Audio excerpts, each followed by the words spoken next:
Number 2, इसे हवा में छोड़ने के बाद यह कुछ समय तक के लिए इलाके में घूम सकता है। इंफॉर्मेशन नंबर 3, इसका कम टारगेट को खोजना और पहचानना होता है, यानी कि कम टारगेट को कैसे जल्द से जल्द खोजना है, वहां तक कैसे पहुंचना है, ये इसका एक मिशन होता है। इंफॉर्मेशन नंबर 4, टारगेट मिलने पर यह सीधे उससे टकराकर विस्फोट कर सकता है। इंफॉर्मेशन नंबर 5, इसे ऑपरेटर के निर्देश से भी टारगेट कराया जा सकता है। और इंफॉर्मेशन नंबर 6, कुछ सिस्टम रडार के सिग्नल को पकड़कर उसके सोर्स की तरफ भी जा सकते हैं।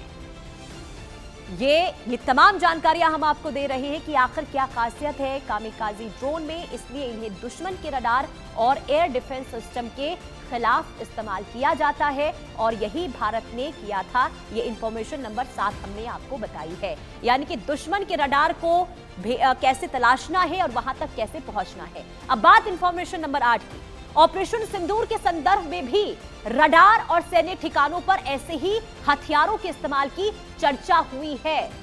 इंफॉर्मेशन नंबर 9, इसकी खासियत टारगेट मिलने तक इंतजार करने की क्षमता है, जो हमने उस वक्त भी देखा था। सरगोधा रडार को तलाशना इसका एक मकसद था। अब आइए कुछ आपको जानकारियां मैप के जरिए भी देते हैं और आपको समझाते हैं कि आखिर किराना हिल्स कहां है, जहां दावे किए जाते हैं यहां पाकिस्तान ने न्यूक्लियर प्रोग्राम आखिर छिपाया हुआ है। अब ये देखिए, ये किराना हिल्स है, ये पूरा एरिया है, पहाड़ी चारों तरफ आप देख रहे होंगे और इसके अंदर यानी कि पहाड़ियों के अंदर एक गुप्त ये ठिकाना है जहां पर ये दावा होता रहा है कि यहां पर पाकिस्तान के द्वारा परमाणु हथियार छिपाए गए हैं।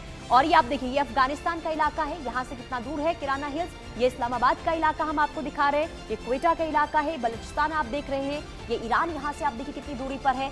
और पंजाब प्रांत का ये हिस्सा हम आपको दिखा रहे हैं, यहीं पर सरगोधा रडार जिसकी तलाश के लिए ड्रोन यहां पर भेजे गए थे, लेकिन पाकिस्तान ने यह दावा किया है कि यहां पर यानी कि इसे निशाना बनाया गया था ऑपरेशन सिंदूर के दौरान, लेकिन इसे हर बार भारत की ओर से इनकार किया जाता रहा है कि पाकिस्तान ने जो दावे किए हैं उसमें कोई भी सच्चाई नहीं है और ना ही आज तक सबूत दे पाया है पाकिस्तान इसका। ये वही ठिकाना है, ये पहाड़ी आप पूरा इलाका देख रहे हैं, ये ऊंची ऊंची पहाड़ियां हैं और इसके नीचे गुप्त एक ठिकाना है जहां पर परमाणु हथियार छिपाए गए हैं पाकिस्तान की ओर से और इसे किराना हिल्स के नाम से जाना जाता है। ये हम आपको पूरा मैप दिखा रहे हैं और यही पूरा इलाका है जहां पर यह दावा होता रहा है पाकिस्तान की ओर से कि यहां पर भारत की ओर से ड्रोन भेजे गए हैं और यहां पर निशाना साधा गया था। लेकिन भारत ने एक बार फिर से साफ कर दिया है कि मकसद किराना हिल्स नहीं था, बल्कि मकसद कोई वहां पर जो था सरगोधा रडार था, जिसे तलाशने के लिए वहां पर ड्रोन भेजे गए थे। हमारे साथ मेहमान जुड़ चुके हैं, मेजर जनरल रिटायर्ड सुधाकर जी डिफेंस एक्सपर्ट के तौर पर जुड़ चुके हैं। इसके अलावा आपको बता दें कि एम्बेसडर गौरी शंकर गुप्ता पूर्व राजनयिक हमारे साथ जुड़ चुकी हैं, श्रुति दास गुप्ता विदेश मामलों की जानकार हमारे साथ जुड़ी हुई हैं, डॉक्टर हसन फारूक मशवानी हमारे साथ जुड़े हुए हैं, पाकिस्तान के विदेश मामलों के एक्सपर्ट। आप सभी का बहुत स्वागत है इंडिया न्यूज पर। सबसे पहले चर्चा की शुरुआत में आपके साथ करना चाहूंगी मेजर जनरल सुधाकर जी, ये पूर्व सीडीएस अनिल चौहान के द्वारा जो अब क्लियर कर दिया गया है कि ऑपरेशन सिंदूर के दौरान जो ड्रोन वहां पर भेजे गए थे, मकसद क्या था, टारगेट क्या था, आप इस बयान को किस तरीके से देख रहे हैं? क्या एक बार फिर से पाकिस्तान ने हमेशा से जो दावे किए हैं वो सिर्फ और सिर्फ दावे ही थे? सबसे पहले मैं आपको धन्यवाद देता हूं, आपने आपके शो के लिए मुझे इनवाइट किया। मेरे जो को पैनलिस्ट हैं उनको शुभकामनाएं। जहां तक आपकी सवाल की जवाब में आपका केंद्र बिंदु पे आने से पहले कुछ मैं कहना चाहता हूं, ताकि हमारे दर्शकों को थोड़ा सा क्लैरिटी आ जाए। पाकिस्तान और हिंदुस्तान के बीच में एक समझौता है 1988 का, जिसके तहत हर साल 1 जनवरी को न्यूक्लियर इंस्टॉलेशंस, एक दूसरे का जो न्यूक्लियर इंस्टॉलेशंस या फैसिलिटी जो है उसको डिक्लेयर किया जाता है। और डिक्लेयर इसलिए किया जाता है ताकि लड़ाई कहीं, भगवान ना करे, कहीं लड़ाई या एडवर्स सिचुएशन हो जाता है, जैसे ये हुआ ऑपरेशन सिंदूर, ऐसा कहीं ना हो जाए और न्यूक्लियर इंस्टॉलेशंस के ऊपर हमलावर शुरू हो जाए। तो उससे नुकसान दोनों देश को होगा, तो इसलिए उसकी रोकथाम के लिए ये कदम उठाया गया है। ये इम्प्लीमेंट होना शुरू हुआ 1991, इफ आई रिस्पेक्ट जी। My ma'am. अच्छा, मैं एक पॉइंट को हाईलाइट करना चाहता हूं। अभी तक मेरा जानकारी के मुताबिक पाकिस्तान कभी भी किराना हिल्स को डिक्लेयर्ड लिस्ट में डिक्लेयर नहीं किया है। हम्म। और इसके साथ ये भी कह देना चाहता हूँ, 1983, 1990, 1998, उसके बाद 2000, लगातार इनका क्लैंडस्टाइन ट्रायल्स और टेस्टिंग होते रहता है किराना हिल्स में। ये पाकिस्तान ये ना समझे कि उनको जो कुछ करते हैं सिर्फ उन्हीं को ही पता है, बाकियों को नहीं पता है। पूरा विश्व में सबको नहीं मालूम, तो कुछ लोगों को पता है क्या हो रहा है वहाँ पे। कमांड कंट्रोल, कम्युनिकेशन, आपका इंटेलिजेंस, आपका हम्म। कंप्यूटर नेटवर्क, सर्वेलेंस फैसिलिटी, सब कुछ चाहिए।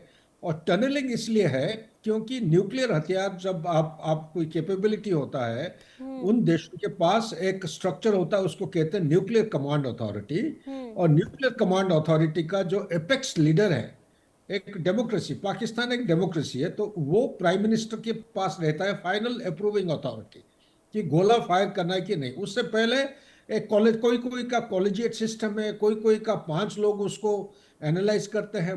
बटन, जो एक बटन दबाने से सब कुछ नहीं होता है, तो जी। ये एक नेटवर्क डिसीजन मेकिंग सिस्टम है। तो ये सारे सुविधाएं हैं वहां पे।